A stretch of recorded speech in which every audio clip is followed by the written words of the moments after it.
चरित्र पुण्यश्लोक अहिल्याबाई होळकर उनकी ये 320 जन्म जयंती चल रही है। एक उत्कृष्ट राज्यकर्ता जिसकी शील संपन्नता का आदर्श सबके सामने हो, ऐसे एक महिला अत्यंत विपरीत परिस्थिति में राज्य चलाती है, रणनीति के कौशल का परिचय देती है, अपने राज्यों को संभालती ही है, परंतु अखिल भारतीय दृष्टि होने के कारण सारे देश में धर्म संस्कृति का उत्थान हो, इस दृष्टि से जगह जगह मंदिर बनवाती है, घाट बनवाती है, धर्मशालाओं का पुनरुज्जीवन करती है। और इस प्रकार संस्कृति संरक्षण में, धर्म संरक्षण में स्वयं निस्पृह रह के अपने लिए कुछ न करते हुए और एक आदर्श उपस्थित करती है राज्यकर्ता का भी और भारतीय नारी के कर्तृत्व का एक फिर प्रतीक ऐसा उनके जीवन के निमित्त हमारे सामने खड़ा होता है, उनका हम स्मरण करते हैं। ऐसे ही स्वामी महर्षि दयानंद सरस्वती का 200वां जन्म जयंती का वर्ष चल रहा है। हम जानते हैं कि लंबी गुलामी के बाद भारत का जो पुनरुत्थान शुरू हुआ, उस पुनरुत्थान के पीछे जो शक्तियां थी उनमें से एक स्वामी दयानंद सरस्वती है। लोगों में सही धर्म क्या है उसका सत्य प्रकाश उनके बुद्धि में जाए, अपने मूल को समझकर काल सुसंगत धर्म का आचरण वो करे और अपने लिए स्वतंत्रता प्राप्त कर ले, इसलिए जनों की जागृति का एक महाप्रयास उन्होंने किया।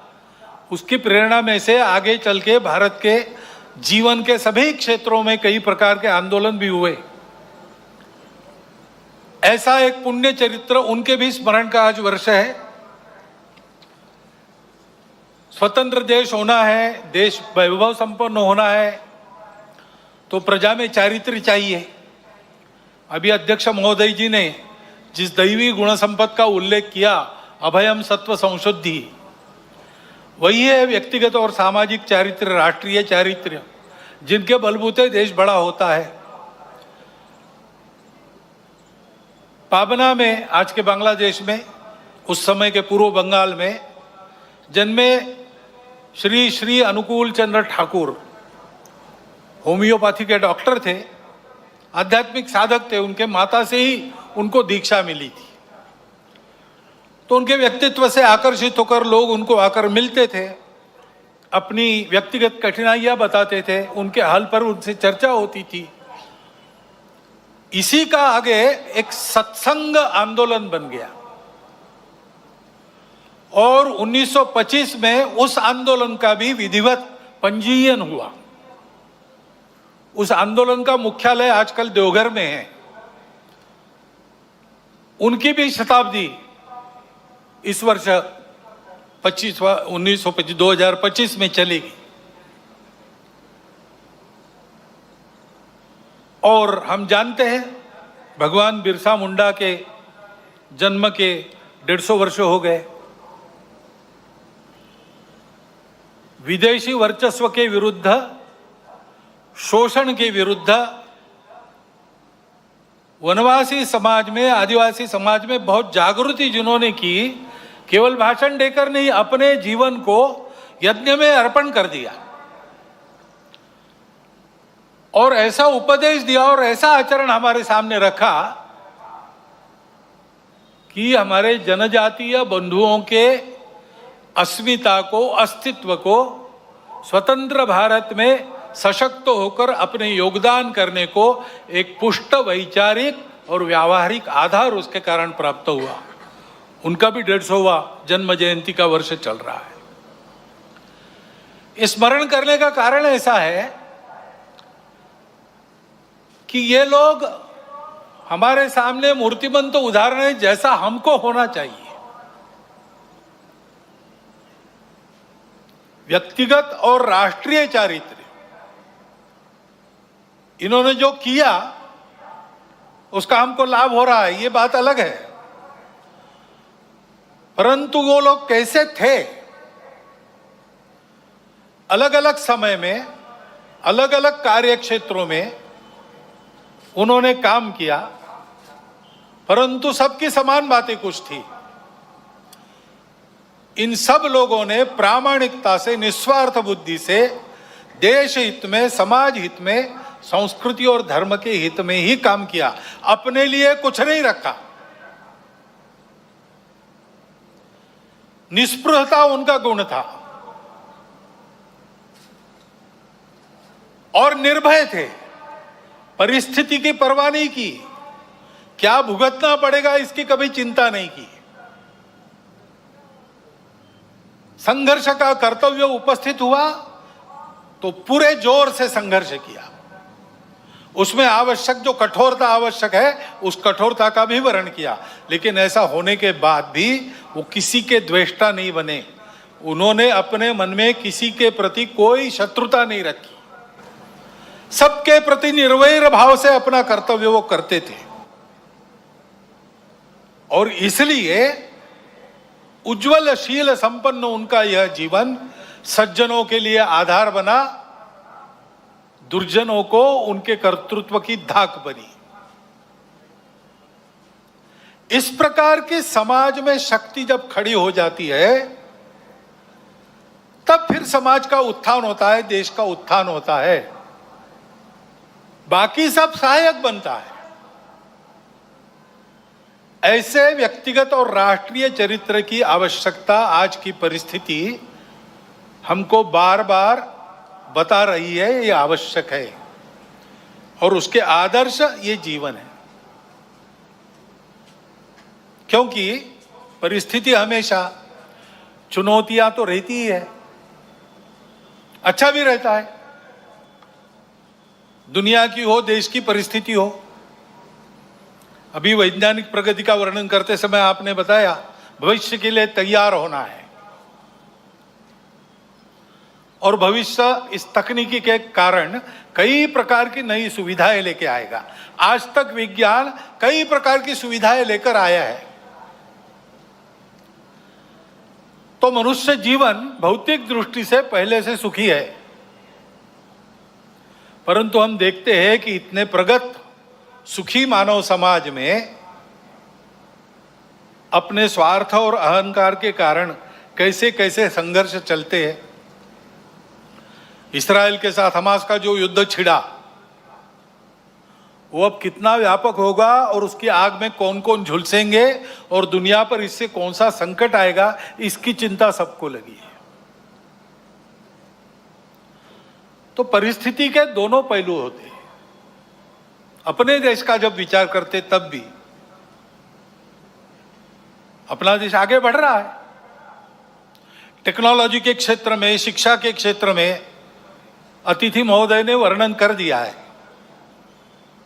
बहुत नपे तुले शब्दों में पूरा चित्र आपके सामने आया है। ऐसे सब क्षेत्रों में भारत आगे बढ़ रहा है, समाज की समझदारी भी धीरे धीरे बन रही है। उसके परिणाम स्वरूप हम ऐसा देखते हैं कि जम्मू कश्मीर के चुनाव भी शांतिपूर्ण ढंग से संपन्न हो गए। इसका ही परिणाम हम देखते हैं सारे दुनिया में। भारत की साख बढ़ी है, प्रतिष्ठा बढ़ी है।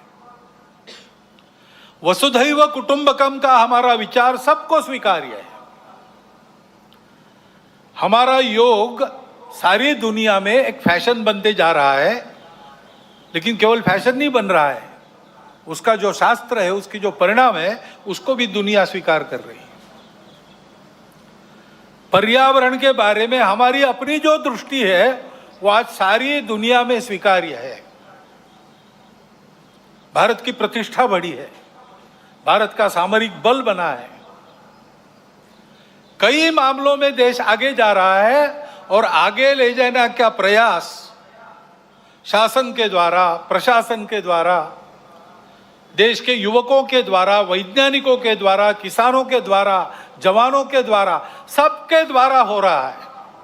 विशेषकर युवा पीढ़ी में हम देखते हैं कि स्व के गौरव की भावना बढ़ रही है।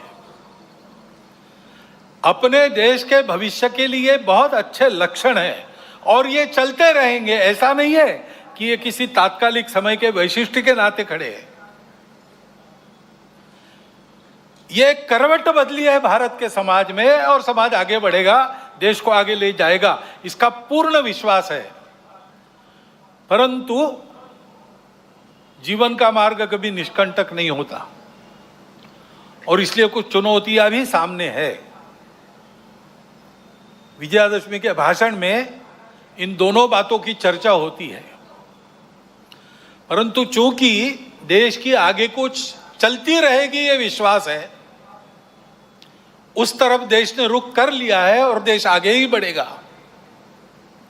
उसकी चर्चा इस भाषण में आज मैं कम करने वाला हूं। एक चुनौती ऐसी ध्यान में आती है जिसका विचार हम सबको करना चाहिए, क्योंकि वो केवल हमारे सामने यानी संघ के सामने चुनौती नहीं है, केवल हिंदू समाज के सामने नहीं है, केवल भारतवर्ष के भी सामने नहीं है, पूरे दुनिया में वो चुनौती उठ रही है। उसको हमको समझना होगा, क्योंकि बहुत मायावी रूप धारण करके वह चुनौती आगे चलती है। इसलिए उसकी चर्चा करना मुझे आवश्यक लगता है। भारत आगे बढ़ रहा है, लेकिन भारत आगे न बढ़े ऐसा चाहने वाली शक्तियां भी दुनिया में है, जिनके निहित स्वार्थ मार खाते हैं भारत के प्रमुखत्व के कारण। वो अपेक्षा तो यही है कि उनका विरोध होगा, तरह तरह की चालें वो चलेंगे, भारत को दबाने का, एक विशिष्ट मर्यादा के अंदर ही बढ़ने देने का प्रयास करेंगे। वैसा हो भी रहा है, क्योंकि आखिर अभी तक भारत छोड़कर बाकी विश्व ने अपने स्वार्थ की बलि देकर भी दुनिया को बड़ा करने का मार्ग पकड़ा नहीं है। हम ये करते हैं, आज भी कर रहे हैं, सबको मदद करते हैं। हमारी शत्रुता करने वालों को भी आवश्यकता में मदद करने वाले हम हैं। शांति रहे इसलिए अपने हितों का बलिदान भी हमने कई बार किया है और करते हैं। ऐसा स्वभाव दुनिया में नहीं है और इसलिए भारत आगे बढ़ रहा है या कोई भी देश आगे बढ़ रहा है, कल चल के हमारा स्पर्धक बनेगा ऐसा डर जिनको लगता है, वो उस देश में तरह तरह के उत्पाद करने में कम नहीं करते। भाषा तो विश्व बंधुत्व की होती है, परंतु वो वहां तक ही है। अपने निहित स्वार्थ ठीक रहने चाहिए, अपनी सुरक्षा को धक्का नहीं लगना चाहिए। और इसलिए दूसरे देशों में कई प्रकार के उत्पाद खड़े करना, जनतांत्रिक तरीके से वहां कोई सरकार चुन के कारोबार कर रही, उसको नीचे लाना, ऐसा दुनिया में चलते रहता है। ये दुनिया की रीति लगभग बन गई है, जो नहीं बननी चाहिए लेकिन है। अब हमारे पड़ोस में ही बांग्लादेश में क्या हुआ, उसके कुछ तात्कालिक कारण और पहलू है, ये बात ठीक है, लेकिन इतना बड़ा उत्पाद तो उससे नहीं होता।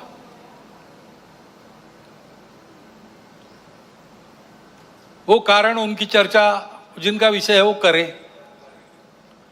परंतु दो बातें ध्यान में आती है। पहली बात है कि उस उत्पाद के कारण वहां के हिंदू समाज पर जो अत्याचार बार बार होते हैं, उस परंपरा को फिर से दोहराया गया।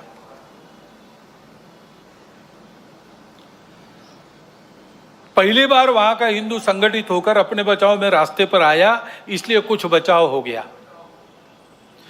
परंतु कहीं कोई गड़बड़ हो, दुर्बलों पर अपना गुस्सा निकालने की ये जो कट्टरपन की प्रवृत्ति है, वो प्रवृत्ति जब तक वहां विद्यमान है, तब तक वहां की हिंदू क्या, वहां के सभी अल्पसंख्यक, उनके सर पे खतरे की तलवार लटकी रहेंगी।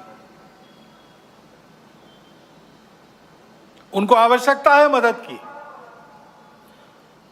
विश्व भर के हिंदुओं की भारत के सरकार की सहायता उनको मिले, ये उनकी आवश्यकता है। परंतु इससे ये ध्यान में आता है, और ये ध्यान में आना चाहिए, हिंदू समाज के भी ध्यान में आना चाहिए कि दुर्बल रहना अपराध है। हम अगर दुर्बल है, असंगठित है, तो उसका मतलब हम अत्याचार को निमंत्रण दे रहे हैं। निमित्त कुछ नहीं चाहिए, हम दुर्बल है, यह निमित्त पर्याप्त है। और इसलिए जहां कहीं भी हम हैं वहां संगठित रहना, सशक्त रहना,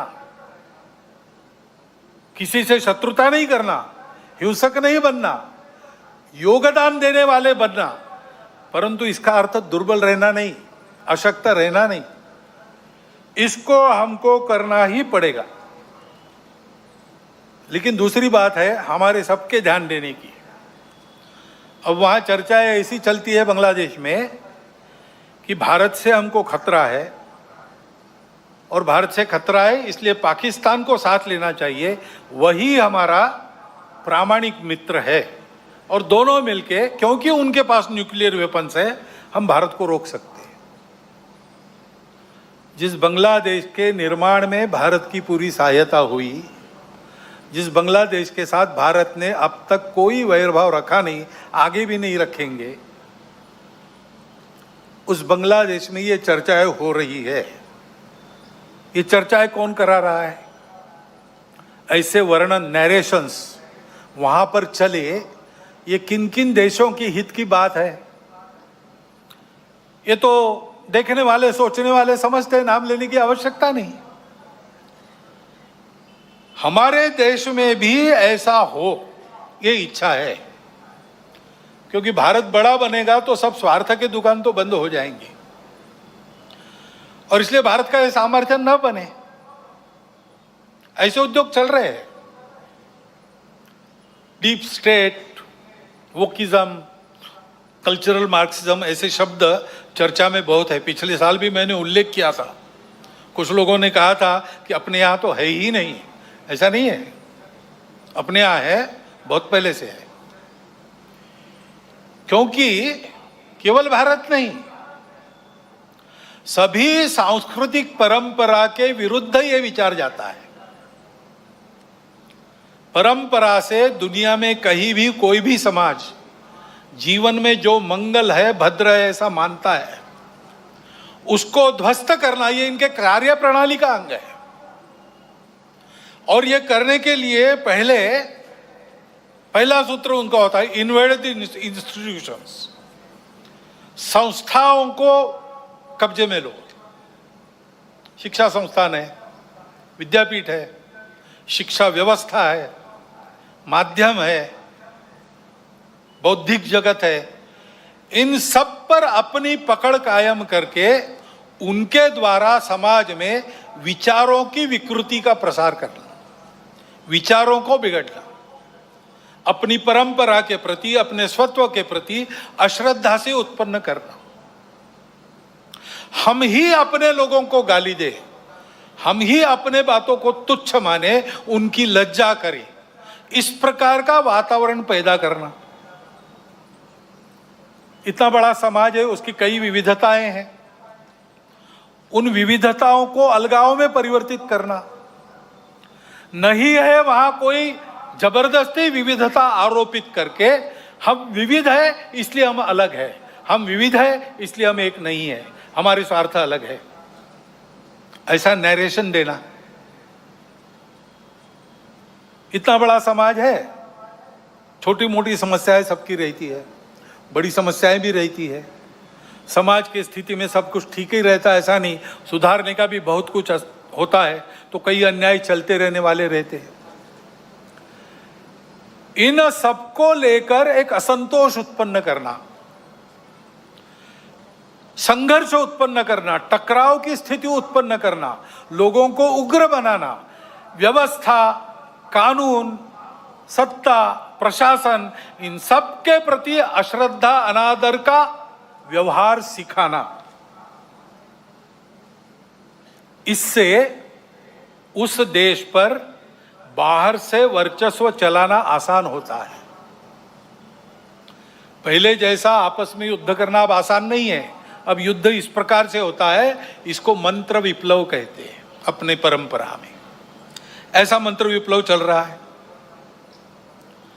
और ऐसी भ्रम की स्थिति में उनको देश के अंदर भी कभी बार साथी मिल जाते हैं, जाने अनजाने। प्रजातांत्रिक देश है अपना, अनेक दल रहेंगे, उनकी स्पर्धा चलेगी, ये प्रजातंत्र की पद्धति है। लेकिन समाज में ये अलगाव टकराव देश की एकता एकात्मता, देश के वैभव संपन्न होने के प्रयास से बड़े बन गए, अथवा दलों के स्वार्थ समाज की सद्भावना और राष्ट्र की एकात्मता को गौण बनाकर चलाए गए, तो फिर किसी एक का पक्ष लेके उनके पीछे खड़ा रहना, खुद मैदान में नहीं आना, अल्टरनेट पॉलिटिक्स ऐसा कहते हैं, पर्यायी राजनीति, उसके आड़ में अपना ये एजेंडा और ये पद्धतियां चलाती है। और ये मैं कोई कॉन्स्पिरेसी थियरी नहीं बता रहा हूं, पुस्तकें निकल रही है पाश्चात्य देशों से वहां की परिस्थिति के बारे में। पाश्चात्य जगत के अनेक प्रगत देशों में इस मंत्र विप्लव के परिणाम स्वरूप जीवन की स्थिरता, शांति और मांगल्य संकट में पड़ा हुआ उनको अनुभव होता है, हमको भी दिखाई देता है। और भारत के चारों ओर विशेषकर सीमावर्ती प्रांतों में इस प्रकार के कारस्थानों के चलते क्या क्या हो रहा है हम देख सकते हैं। समय पर हमको जागना है। हमारा देश सांस्कृतिक एकात्मता के अधिष्ठान पर खड़ा है। अंडरलाइंड कल्चरल यूनिटी, ऐसा हमारे संविधान निर्माताओं ने भी अन्यत्र भाषणों में कहा है। और नैतिक विचारों का, अध्यात्म के सत्य का एक बलशाली अधिष्ठान हमारे समाज की स्थिरता को, आपस के संबंधों को, व्यक्तिगत और राष्ट्रीय व्यवहार को मिला है। इन आधारों को नष्ट करने के कुप्रयासों को समय के पूर्व हमको रोकना पड़ेगा। उसके लिए समाज को प्रयास करने पड़ेंगे। एक ऐसा राष्ट्रीय नैरेटिव चलाना पड़ेगा, उसके लिए योजना बनानी पड़ेगी।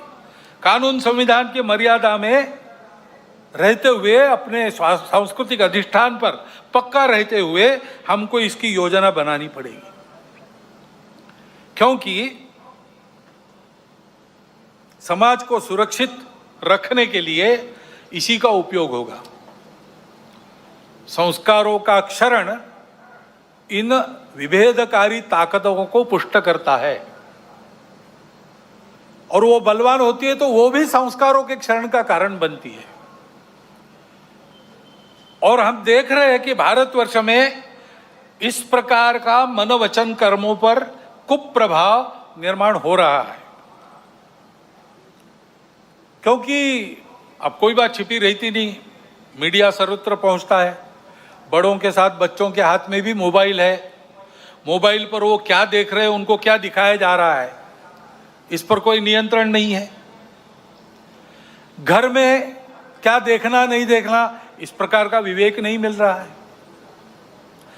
ऐसी स्थिति में घर परिवारों में ये नियंत्रण स्थापित करना और अपनी विधि व्यवस्था में भी इसके व्यवस्था के लिए, कोई इसके नियंत्रण के लिए कानून बनना, इसकी आवश्यकता है। क्योंकि इन संस्कार भ्रष्टता के कई प्रकार के कुपरिणाम है। ये विवेक न होने के कारण कई जगह नई पीढ़ी नशीली दवाओं की आदतों में खोखली होती चली जा रही है। कहीं पर दिखता है, कहीं पर नहीं दिखता है। कहीं कहीं पर ऐसा भी हो गया है कि कोई नशीली दवा जो नहीं लेता उसको पिछड़ा माना जाता है। इस प्रकार का वातावरण भी उत्पन्न हो रहा है। और हम देखते हैं कि हमारे देश की परंपरा क्या है, हमारा देश कैसा है। एक द्रौपदी के वस्त्र को हाथ लगा महाभारत हो गया, एक सीता का हरण हो गया, रामायण हो गया। यहां पर कैसी घटनाएं घट रही है? अब कलकत्ता में जो हुआ आरजीकर अस्पताल में, लज्जाजनक घटना है, हम सबको कलंकित करने वाली घटना, और ये एक नहीं है।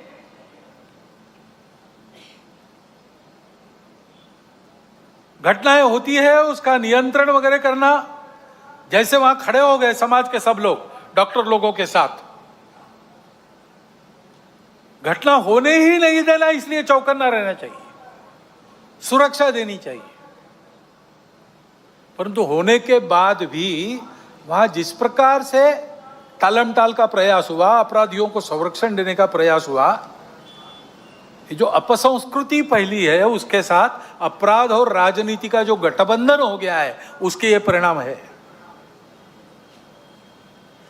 हमारी सांस्कृतिक देन है ये दृष्टि जो कहती है मातृवत परदारेश, पराई स्त्री माता समान है, जिनसे प्रबोधन प्राप्त होता है, परिवार में अपने परिवार के जनों से प्राप्त होता है, और माध्यमों के द्वारा जाने अनजाने समाज इनसे ग्रहण करता है। वहां यह भान रहना चाहिए कि हम क्या परोस रहे। वहां अगर इसका भान नहीं रहा, इन मूल्यों का तिरस्कार हुआ, उपेक्षा हो गई, तो फिर वो महंगा पड़ेगा। और इसलिए वहां पर इसका भान रहे और मूल्यों का प्रबोधन हो, इसके लिए हमको व्यवस्था करनी पड़ेगी।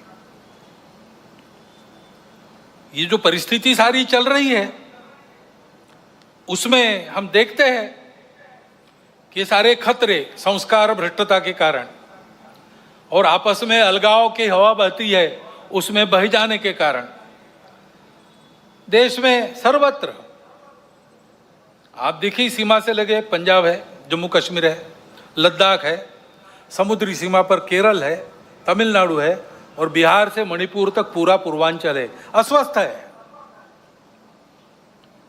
मूल कारण यही है, इन प्रदेशों में ये सारी परिस्थिति उपस्थित है। और फिर ये भी हम देखते हैं कि कट्टरपन को उकसाकर उपद्रव किए जाते हैं, ये भी परिस्थिति है। बहुत सारे असंतोष के कारण इतने बड़े समाज में हो सकते हैं। ट्रैफिक जाम हो गया तो वो भी असंतोष का कारण बनता है। असंतोष को व्यक्त करने के रास्ते भी हमारे संविधान ने बताए हैं। प्रजातांत्रिक रीति से हमको जो अच्छा नहीं लगता उसका विरोध हम कर सकते हैं, करना भी चाहिए। अगर अपने को अच्छा नहीं लगता चुप रहो, ऐसा कोई नहीं कह सकता, परंतु उसकी एक पद्धति है, उसका पालन होना चाहिए। उसको ताक पर रखकर कानून संविधान को छोड़ते हुए कहीं किसी ने कुछ किया, पूरे समाज को जिम्मेवार मानकर ये जो उपद्रव होते हैं, इसको असंतोष के जगह गुंडागर्दी करना ज्यादा अच्छा है। ये गुंडागर्दी होती है और कहीं कहीं ये हो जाती है समाज के कट्टर स्वभाव के कारण, अथवा कहीं कहीं इसको कराया जाता है। कभी कभी समाज करता नहीं, उपद्रव करने वाले आके करके चले जाते हैं। पूज्य बाबा साहब आम्बेडकर साहब ने इसी के प्रति हमको सचेत किया था। संविधान समिति ने जब संविधान अर्पण किया, संसद में बाबा साहब के 2 भाषण हुए, उसमें एक में उन्होंने उल्लेख किया है इन बातों को। उन्होंने ग्रामर ऑफ अनार्की, अराजकता का व्याकरण कहा है। अब ये इशारा हमको मिल चुका है, हम लेकिन ऐसा करते हैं। अभी गणेश उत्सव के पथराव विसर्जन के जुलूसों पर हुआ, क्यों हुआ? कोई कारण नहीं था। ऐसी बातों का नियंत्रण त्वरित करना प्रशासन का काम है। कई करते हैं, कई थोड़ी ढिलाई भी दिखती है, परंतु प्रशासन आते तक तो समाज को भुगतना पड़ता है। तो इसलिए समाज को तैयार रहना चाहिए, सावधान रहना चाहिए, तैयार रहना चाहिए। गुंडागर्दी नहीं चलने देनी है। गुंडागर्दी को किसी का सैंक्शन नहीं है, और गुंडागर्दी किसी की भी हो वो क्षम्य नहीं है। अपना और अपनों का प्राण और चीज वस्तु इसकी रक्षा करना ये अपना अधिकार है, मूलभूत अधिकार है। बातें प्रशासन को, पुलिस को करनी है, उनको ही करनी देनी चाहिए। उनके आते तक अपने प्राण को बचाना, अपनों के प्राणों को बचाना ये अपना अधिकार है। उसके लिए समाज को सजग रहना पड़ेगा। सजगता से होगा ही नहीं, हो गया तो सन्नद्ध भी रहना पड़ सकता है। मैं वर्णन सारा किसी को लड़ाने के लिए नहीं कर रहा हूं, डराने के लिए भी नहीं कर रहा हूं। ये परिस्थिति है, दूसरी भी है, अच्छी परिस्थिति भी है, अच्छी बातें भी हो रही।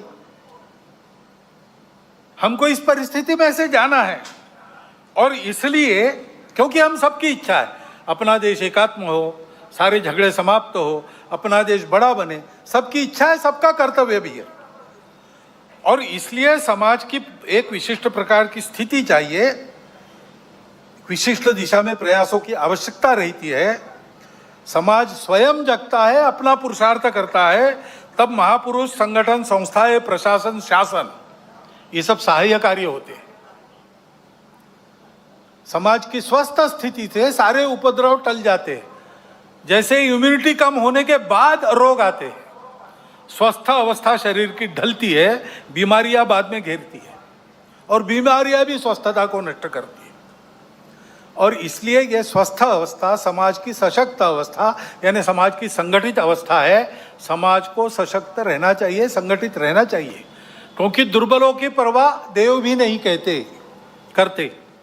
अश्वम नैव गजम नैव व्याघ्रम नैव च नैव च, बलि किसकी देनी यज्ञ में चर्चा हुई, कहते हैं क्या घोड़े की? नहीं, वो तो लात मारेगा। हाथी? नहीं, बहुत बड़ा है। शेर? नहीं बाबा, वो तो बिल्कुल नहीं। फिर किसको? तो बकरे को काटो, कुछ नहीं कर सकता। देवो दुर्बल घातका। और इसलिए इस स्वस्थता को, संगठित को उत्पन्न करने के लिए संपूर्ण समाज में कुछ विषय हम शताब्दी वर्ष के पश्चात ले जाएंगे। अभी 1.25 साल शुरू हुआ है, वो पूरा होगा 1925 में। उसके बाद साल भर शताब्दी वर्ष का कुछ चलेगा। उसके बाद समाज में हम विषय लेने जाने वाले हैं। समाज के स्वस्थ स्थिति की पहली शर्त है सामाजिक समरसता और सद्भावना। इसके बिना संगठन संभव नहीं। और इसलिए इन बातों को ले जाना है। लेकिन ये बात ले जानी है, कार्यक्रम ले जाने से नहीं होता। कुछ प्रतीकात्मक कार्यक्रम कर लिए तो समरसता सद्भावना नहीं आती है। व्यक्तिगत स्तर पर, पारिवारिक स्तर पर काम करना पड़ता है। समाज के सभी वर्गों में व्यक्तियों की और कुटुंबों की मित्रता होनी चाहिए। मैं जितने दायरे में घूमता हूं, फिर काम करता हूं, वहां के सब प्रकार के रहने वालों में मेरे मित्र होने चाहिए। मेरे परिवार के मित्र कुटुंब वहां सब प्रकार के रहने वालों में होने चाहिए। भाषा विविध है, पंथ संप्रदाय विविध है, खान पान रीति रिवाज सब अलग अलग होने के बाद भी ये कुटुंबों की और व्यक्तियों की मित्रता, यही समाज में समरसता लाती है। प्रबोधन करने के लिए बाकी सब काम आता है, आचरण करने के लिए ये प्रत्यक्ष मित्रता चाहिए। और जहां जहां लोगों को समझाना संभव है, अपनी इतनी साख है, वहां समझा के पर्व त्योहार सबके होने चाहिए। ये विषमता इतनी विचित्र हो गई कि हमने अपने संतों को, देवों को, सबको बांट लिया। वाल्मीकि जयंती वाल्मीकि बस्ती में ही क्यों हो? वाल्मीकि ने रामायण तो पूरे हिंदू समाज के लिए लिखा। तो भगवान वाल्मीकि की जयंती सब मिलके मनाए, भगवान रविदास की जयंती सब मिलके मनाए। सारे पर्व त्योहार मिलके पूरा हिंदू समाज करे, सहभागी हो, बाहर से सहभागी हो, अंदर जाकर सहभागी हो। ये सहभागिता चाहिए। और समाज के श्रद्धा के या उपयोग के जो केंद्र होते हैं, मंदिर है, पानी है, स्मशान है, वो सबके लिए खुले चाहिए, ऐसा वातावरण चाहिए। ये हमको करना पड़ेगा। इसको लेकर हम समाज में जाएंगे। अपने समाज में अनेक जाति वर्ग है, उनका अपना अपना नेतृत्व है। उस नेतृत्व के हाथ में संस्थाएं हैं, उन संस्थाओं के द्वारा उन जाति वर्गों का संचालन होता है, अच्छी तरह होता है। ये सब जाति वर्गों के जो मुखिया लोग हैं, वो अगर नीचे खंड स्तर तक, ब्लॉक स्तर पर एकत्रित आए और आपस में बताए कि अपने जाति के उत्थान के लिए उनको समय के हिसाब से ठीक प्रकार का प्रबोधन, क्या क्या खतरे हैं समाज जीवन में, उससे अपने आप को कैसे बचाना, इसके बारे में जानकारी, देश दुनिया में क्या चल रहा है इसकी जानकारी, ये हम अपने समाज में कैसे देते हैं, उनका जीवन अधिक उन्नत हो, अधिक संस्कार वाला हो, भौतिक दृष्टि से सुखी हो, क्या क्या कर रहे हैं आपस में शेयर करना, बताना, कल्पनाएं मिलती है अन्य लोगों को प्रयास करने के लिए। लेकिन इनके साथ और दो विषयों की चर्चा करना, अपने अपने जाति वर्ग के लिए हम ये सब कर रहे हैं, बहुत अच्छी बात है, परंतु हम सब मिलकर अपने उस खंड में समाज की कौन सी एक समस्या है जो हम उठाकर अपने बलबूते उसको ठीक कर सकते, पूरे समाज की कोई समस्या। हर 2 महीने बैठते तो 2 महीने में एक कोई समस्या उठाकर उसको ठीक करना, सबने मिलकर तय करना, इसको हम हाथ लगाएंगे, इसको हम ठीक करेंगे। और दूसरा ये तय करना कि हम सब जाति वर्ग यहाँ रहते हैं, हम मिल रहे हैं, वो हम में जो दुर्बल जाति है उसके लिए हम सब मिलकर क्या कर सकते हैं। ऐसी एक बैठक में मैं था, वह वाल्मीकि बंधु थे, उन्होंने खड़े होकर बताई अपनी समस्या, हमारे बच्चों के लिए विद्यालय नहीं है, सरकारी विद्यालय चलता नहीं है, प्राइवेट विद्यालय हमको पुराता नहीं है, बच्चे कहाँ पढ़े। तो वहाँ राजपूत समाज के लोग बैठे थे, खड़े हो गए, उन्होंने कहा आपकी बस्ती तो हमारी बस्ती को लगकर है। उनका है, तो हमारा स्कूल है, 20% लोगों को हम लेंगे, बिना फीस के पढ़ाएंगे, और वो काम शुरू हो गया। समाज में विभिन्न जाति वर्गों के लोग बैठकर नियमित इन 3 विषयों का विचार अगर करते हैं तो समाज में सद्भावना नहीं रहेगी तो क्या रहेगा, और कौन उस सद्भावना को तोड़ सकेगा। क्योंकि सब जानते हैं कि हम अपना भी विचार करते हैं, सबका भी विचार करते हैं, हम सब एक दूसरे से लगे हैं, हमारे संबंध है, ये करना पड़ेगा। इस बात को लेकर हम जाएंगे और हम आए, इसकी राह देखने की आवश्यकता नहीं, जहां हो सकता है वहां शुरू होना चाहिए। दूसरा विषय सामने आता है, जागतिक समस्या है, पर्यावरण की। सारी दुनिया त्रस्त है, एक बड़ा प्रश्न चिन्ह चिंतकों के सामने है, सृष्टि रहेगी कि नहीं रहेगी, और अपने देश में भी उसका अनुभव हो रहा है। हम देखते हैं हमारे यहाँ पर तरह तरह के उत्पाद हो गए, ऋतु विचित्र बन गई, कभी भी आती है, और जब आती है तब फूट पड़ती है। वर्षा नहीं होगी तो मुंह तक में छाले पड़ जाएंगे, इतनी गर्मी, और होगी तब छालों सहित सबको बहा ले जाएंगी। ये विचित्र तीव्रता ऋतुओं की उत्पत्ति हो गई है। ये सब होता है, इसका कारण क्या है? इसका कारण पर्यावरण के बारे में एक अधूरी दृष्टि पर चलना है। अब सारी दुनिया इसको अनुभव कर रही है और इसलिए उस दृष्टि को बदलने का प्रयास भी सर्वत्र हो रहा है। अपने देश में भी उसकी बात तो हम करते हैं, परंतु उसी दृष्टि को लेकर हम भी चले, दुनिया का अंधा अनुसरण किया, और इसलिए हम देखते हैं हमारे यहां भी वो उत्पाद हो रहे। हमारी जमीन विकृत हो गई, हमारा पानी अशुद्ध हो गया, हमारी वनस्पतियों में केमिकल्स आ गए, उसके कारण बीमारियां बढ़ रही है, ऋतु ऐसे बन गए हैं, जंगल कट गए, हरियाली नष्ट हो गई, नदियां सूख गई, अन्न जल वायु धरती सब विषाक्त हो गए, पर्वत ढलते हैं, भूमि फटती है। पिछले 2 वर्षों के समाचार देखिए। तो इस विचार को बदल के हमको अपने विकास पथ को सही, जो अपना परंपरागत पूर्ण विचार है, जो पर्यावरण के प्रति कृतज्ञता रखता है, मित्रता रखता है, उसके आधार पर कई प्रकार की अपनी पद्धतियां, पर्यावरण को पुष्ट करने वाली पद्धतियां है, मनुष्य जीवन को सुखी ढंग से चलाते हुए। जैसे जैविक कृषि है, 10,000 साल की खेती है हमारे देश में, जमीन अभी भी दे रही, उर्वर है, रासायनिक खेती हुई, 200 साल में भूमि बंजर बन गई। अब कई जगह भूमि को 3-3, 4-4, 10-10 साल विश्राम देना पड़ता है, उसमें तरह तरह के जैविक खाद डालने पड़ते, तब कृषि योग्य बनती है। ऐसी स्थितियां हमारे देश में भी कहीं कहीं हो गया है। हमको अपने विचार के आधार पर अपना विकास पथ बनाना पड़ेगा और नीति उस प्रकार बनानी पड़ेगी, उसका कोई पर्याय नहीं है। परंतु इसके लिए विचार बनना चाहिए, सारे देश में एक समान वैचारिक भूमिका बनानी पड़ेगी। उस भूमिका का क्रियान्वयन करना है तो देश में भी इतनी विविधता है, तो क्रियान्वयन की पद्धति विकेंद्रित बनानी पड़ेगी। इसको करने में समय लगेगा, तब तक रुकने की आवश्यकता नहीं। अपने घर से हम प्रारंभ कर सकते हैं। 3-3 छोटी चीजें करना, पानी बचाओ और पानी का संधारण करो, जल संधारण करना और कम से कम उपयोग में चलाना, फालतू जाने नहीं देना पानी। दूसरी बात है प्लास्टिक हटाओ, कम से कम सिंगल यूज प्लास्टिक अपने यहां नहीं चलना चाहिए।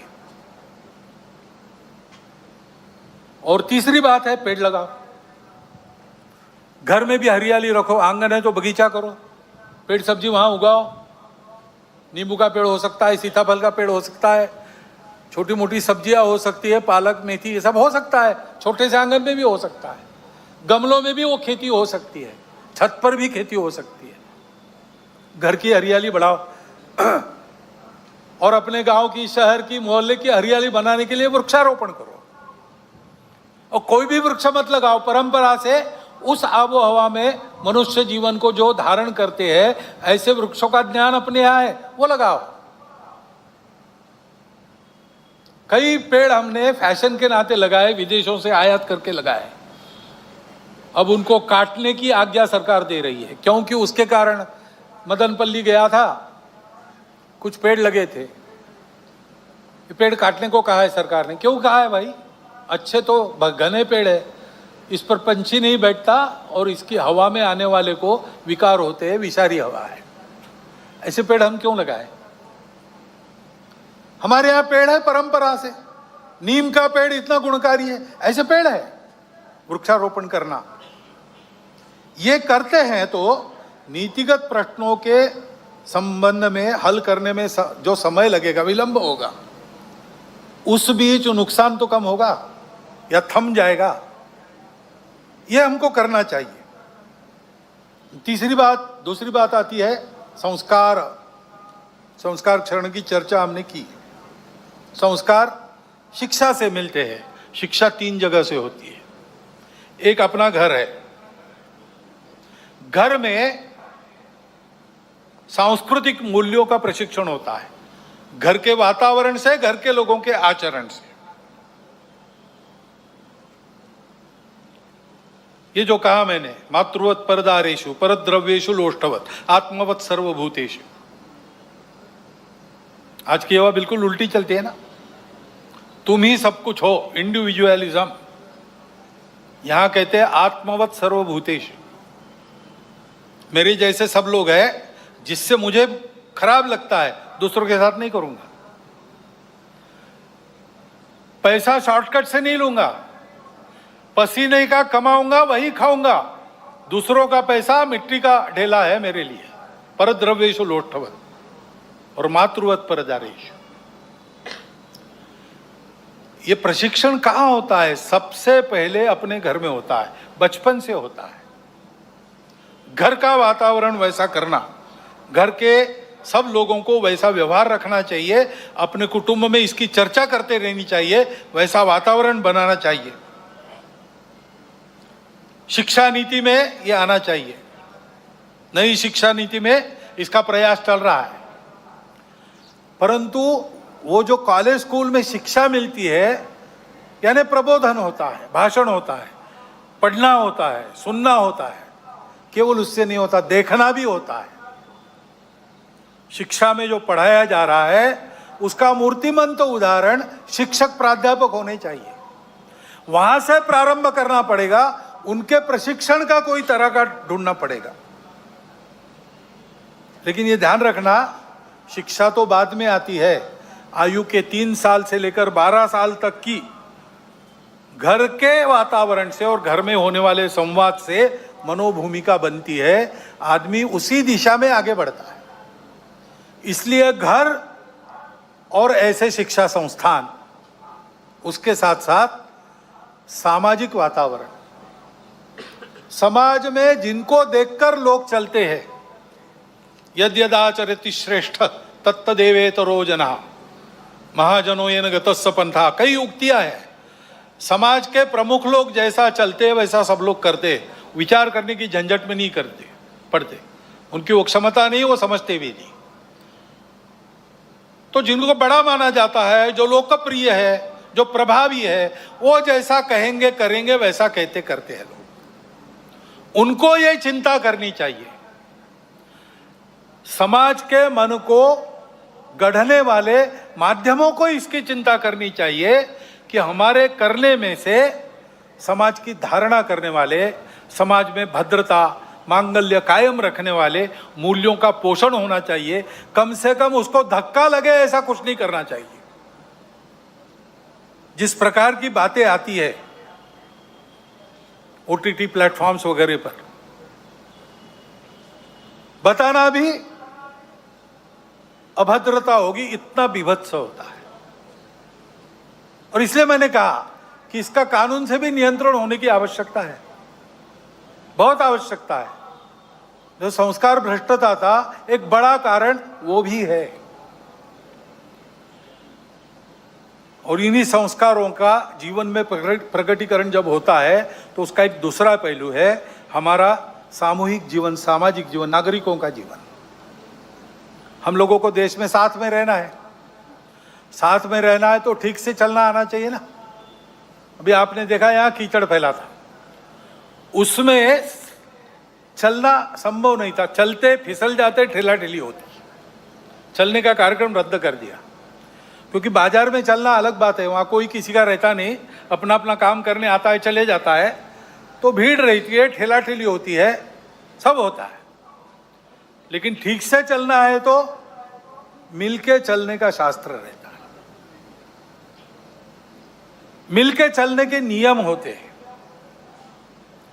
देशकाल परिस्थिति अनुसार परिवर्तन भी होता है।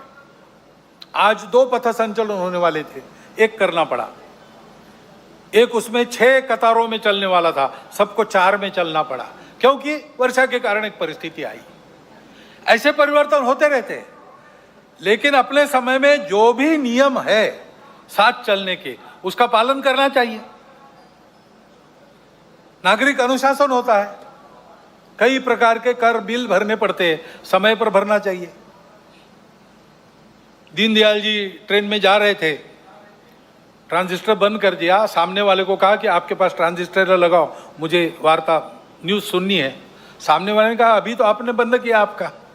तो मैंने इसलिए बंद किया कि अभी इसका लाइसेंस रिन्यू करना बाकी है, अभी इसका लाइसेंस समाप्त हो गया, रिन्यू करने के बाद मैं लगाऊंगा, तब तक कृपया आपका दीजिए। दीनदयाल जी बड़े व्यक्ति थे, नेता थे, भारतीय जनसंघ के अध्यक्ष थे। वो ये नहीं करते तो उनको कोई कुछ कहता नहीं, लेकिन उन्होंने इसका ध्यान रखा। गलती से एक बार सब्जी वाली को खोटा पैसा चला गया, वापस आए कार्यालय से, सारा खुर्दा ढूंढ के वो खोटा पैसा वापस लिया, खरा पैसा दिया, खोटा पैसा नदी में फेंक कर आए, क्योंकि दूसरा कोई उसका उपयोग न करे। ये आचरण, ये समाज के नियम होते हैं, राहदारी के नियम होते हैं। कैसे चलना, कितना स्पीड, लाल बत्ती, हेलमेट, सारी बातें। इन सबका ठीक से पालन होना चाहिए, श्रद्धापूर्वक पालन होना चाहिए, अक्षरशः और भाव ध्यान में रखकर भी। और ऐसे ही अपने पूरे देश को एक चलने का अपना अनुशासन है, अपना संविधान।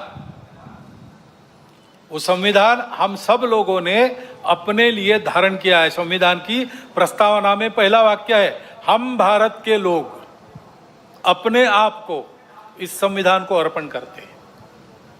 इस भाव के ध्यान में रखना। वो संविधान अपने देश के चलने का अनुशासन है।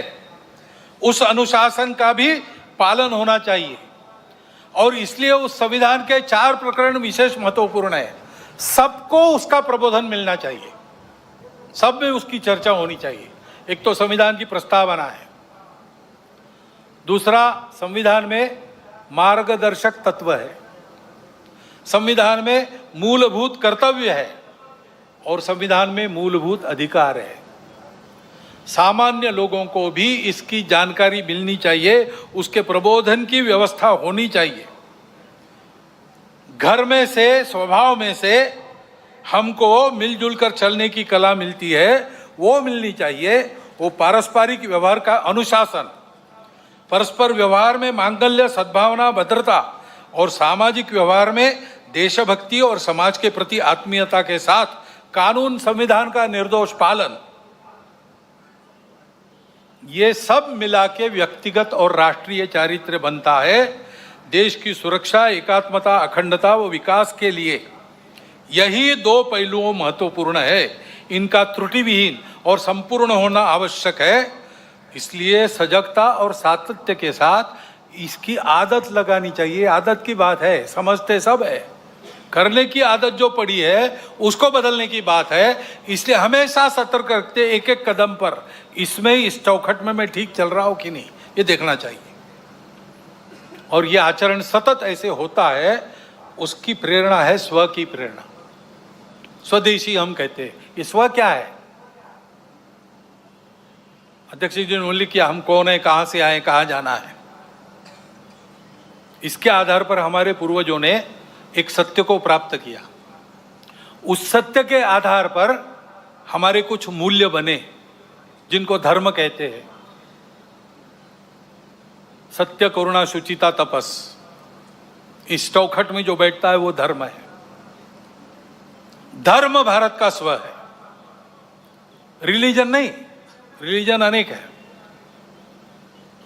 सब रिलीजन के पीछे जो रिलीजन है, उसके पीछे जो आध्यात्मिकता है, religion on the top of religion ऐसा कहते हैं, वो धर्म, वो भारत का प्राण है, वो हमारी प्रेरणा है।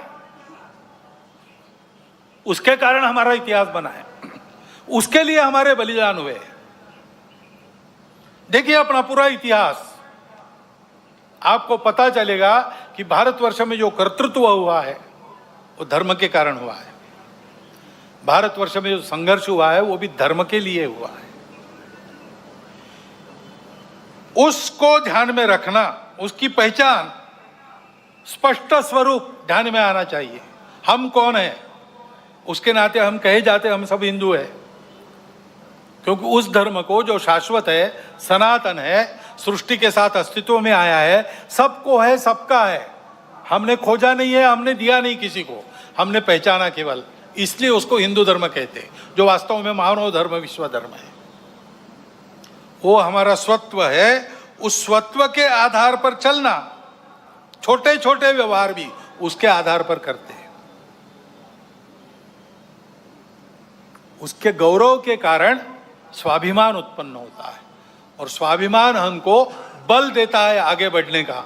और इसलिए उस स्व के आधार पर छोटे व्यवहार भी करना, जो हम अपने घर में बना सकते हैं, बाजार से नहीं लाना।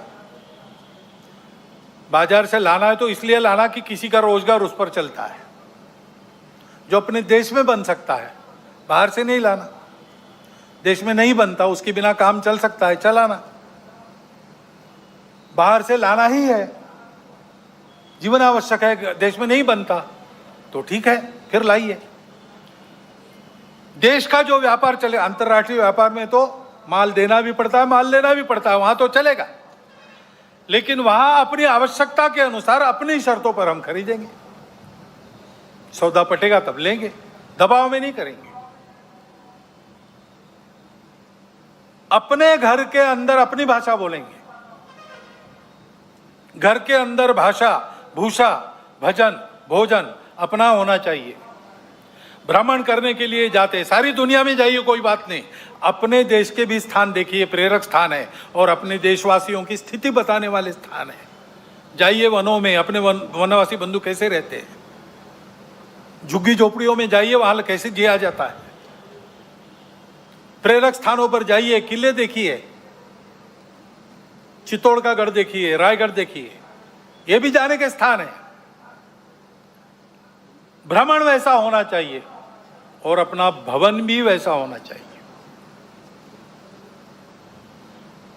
ये स्वदेशी का व्यवहार है, उसको आग्रह पूर्वक करना। ये 5 बातें लेके स्वयंसेवक समाज में जाने का विचार कर रहे हैं।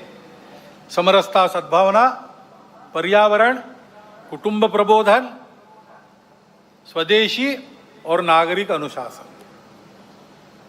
और एक बात है जिसको हम सब ने ध्यान में रखने की आवश्यकता है, मन वचन कर्म का विवेक चाहिए। राष्ट्रीय चारित्र का वो एक महत्वपूर्ण पहलू है। अपना देश विविध प्रकार का है और विविध स्थितियों में लोग हैं, इसलिए कोई एक बात देश में होती है वो सबके लिए अच्छी लगेगी इसकी गारंटी नहीं है। कोई कानून बनता है वो सबको जचेगा, नहीं बता सकते, सबको खुश नहीं कर सकता कानून। तो हमेशा कुछ न कुछ तकरार रहेगी, शिकायत रहेगी। विविधताएं हैं, ये विविधताएं अलगाव नहीं है, विशिष्टता है। सृष्टि विविध है, सृष्टि की विशिष्टता है, हमारे देश में भी है। ऐसी बातों को लेकर आपस में लड़ पड़ना ठीक नहीं है। हम संवेदनशील रहते हैं इन सब बातों के प्रति, ठीक भी है, लेकिन उस संवेदनशीलता को प्रकट करने का मार्ग संयम का होता है, असंयम का नहीं होता।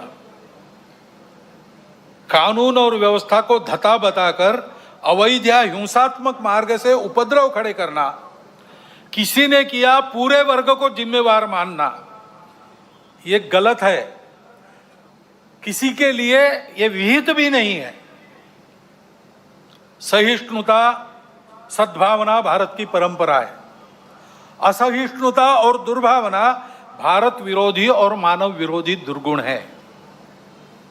इसलिए क्षोभ कितना भी हो, असंयम से बचना चाहिए। मन, वाणी और कृति से किसी की श्रद्धा का, श्रद्धास्पद स्थान का, महापुरुष का, ग्रंथों का, अवतारों का, संतों का अपमान न हो, इसका ध्यान स्वयं के व्यवहार में रखना चाहिए। और अन्य किसी से ऐसा हो गया तो भी स्वयं पर नियंत्रण रखकर ही चलना चाहिए। असंयम के बदले असंयम से संयम निर्माण नहीं होता, बैर से बैर की शांति होती नहीं। संयत व्यवहार करना सीखे, क्योंकि सब बातों के परे, सब बातों के ऊपर महत्व समाज की एकात्मता, सद्भाव और सद्व्यवहार का है। यह किसी भी काल में, किसी भी राष्ट्र के लिए परम सत्य है तथा मनुष्यों के सुखी अस्तित्व तथा सहजीवन का एकमात्र उपाय है। और ऐसे चलना है तो शक्ति चाहिए, क्योंकि दुर्बल धर्म का वहन नहीं कर सकते। नायम आत्मा बलहीने न लभ्या, अध्यात्म भी साधना बलहीनों को नहीं पटती। ये सारा करना है तो दुनिया में तरह तरह की परिस्थिति है, सशक्त समाज इसको कर सकता है। जो नहीं करते वो अपने आप को कितना भी बलवान बताते होंगे, कुछ दुर्बलता उनके अंदर छिपी है। और इसलिए दुनिया की रीति है, सत्य भी है अपना, दुनिया शक्ति देखती है उसके पीछे की, उसको स्वीकार करती है। बलहीनों को नहीं पूछता, बलवानों को विश्व पूजता। जब भारतवर्ष गिनने लायक बल नहीं रखता था तो हमारे कितने अपमान होते थे, हमारे लोगों को कैसे निकाला जाता था। अब भारतवर्ष की शक्ति बढ़ गई है तो मान भी बढ़ गया है, भारतवर्ष के नागरिकों की प्रतिष्ठा भी बढ़ गई है। भारतवर्ष जितना बड़ा बनेगा उतना उसकी बातें स्वीकार होगी, उसकी बातें सत्य है, सबके लिए है, सद्भावना परिपूर्ण है, परंतु उसका स्वीकार होना है तो शक्ति संपन्न बनना पड़ेगा। ये आज के जगत की रीति है। इसलिए शक्ति की साधना, दुर्बल नहीं रहना, शारीरिक, मानसिक, बौद्धिक सब प्रकार का बल चाहिए, संगठित समाज का बल चाहिए, उसी की साधना राष्ट्रीय स्वयंसेवक संघ करता है। परंतु शक्ति को दिशा चाहिए, दिशाहीनों की शक्ति उपद्रव करती है, और इसलिए राष्ट्रीय स्वयंसेवक संघ में बल के साथ शील की साधना होती है। शील संपन्न शक्ति विश्व में सद्भावना और शांति का आधार बनती है। साधना ही मुक्ति का शुभ द्वार है, शक्ति ही तो शांति का आधार है, लेकिन ये शक्ति शील संपन्न होनी चाहिए। इसलिए प्रार्थना आपने सुनी, अजय्यांच विश्वस्य देहीश शक्तिम, अजय्य शक्ति जिसको कोई परास्त न कर सकते, ऐसा ही है। लेकिन तुरंत कहा सुशीलम जगत ये न नम्रम भवेत, ऐसा शील चाहिए जिसके सामने आदर पूर्वक सारा जगत नम्र हो। भारत में ये जो चुनौती है सारे विश्व पर जो है,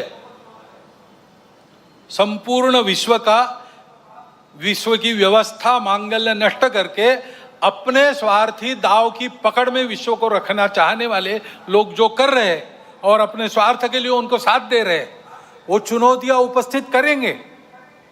उसमें से हमको आगे बढ़ना है निर्भय निर्वैर होकर। इसलिए शील संपन्न व्यवहार के साथ शक्ति साधना महत्वपूर्ण है। आज का पर्व भी ऐसा ही है। देवों ने, सब ने अपनी अपनी शक्तियां एकत्रित कर दी, नवरात्र जागरण किया उसके लिए।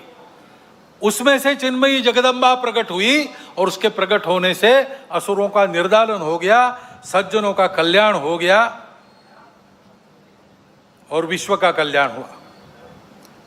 इस विश्व मंगल साधना के मौन पुजारी के नाते संघ लगा है।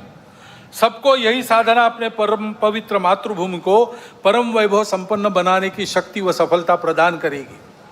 और इस साधना को देखकर दुनिया के बाकी देश भी इसी प्रकार की साधना उनके संदर्भ में उनके देश में करेंगे और सब ऐसे हो जाएंगे। विश्व के जीवन में अपने देश को सामर्थ्य संपन्न, वैभव संपन्न बनाकर सब देश विश्व में योगदान करेंगे। यह स्थिति इसी रास्ते से आएगी।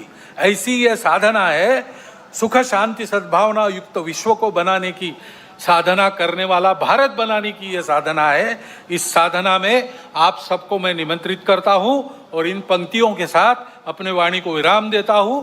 हिंदू भूमि का कण कण होकर शक्ति का अवतार उठे, जल थल से अंबर से फिर अब हिंदू की जय जयकार उठे, जगत जननी का जय जयकार उठे। भारत माता की जय।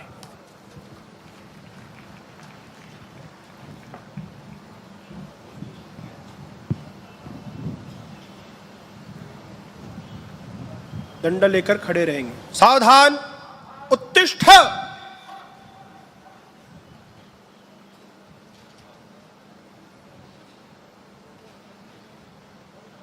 आक्रम।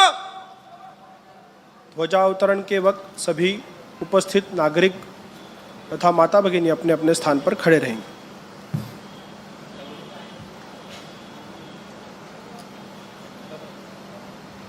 संघ ध्वज प्रणाम। 1 2 3।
त्याला विश्रमच आहे तुला संघ तक्ष संख्या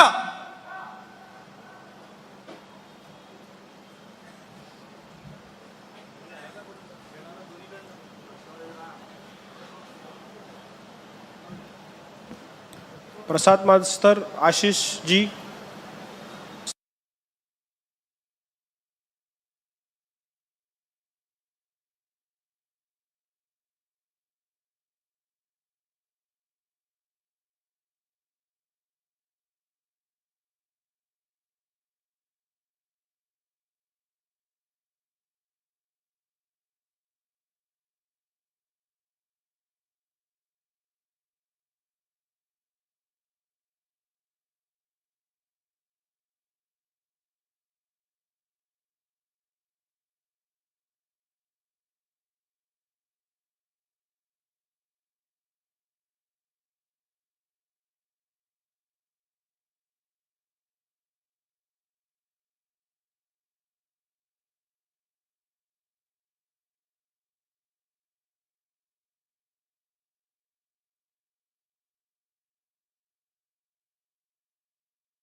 रक्षक येतात रक्षक हे कोणाला तरी एका संख्या गणकाला पाठवा संख्या येणारच नाही कधी आपल्याला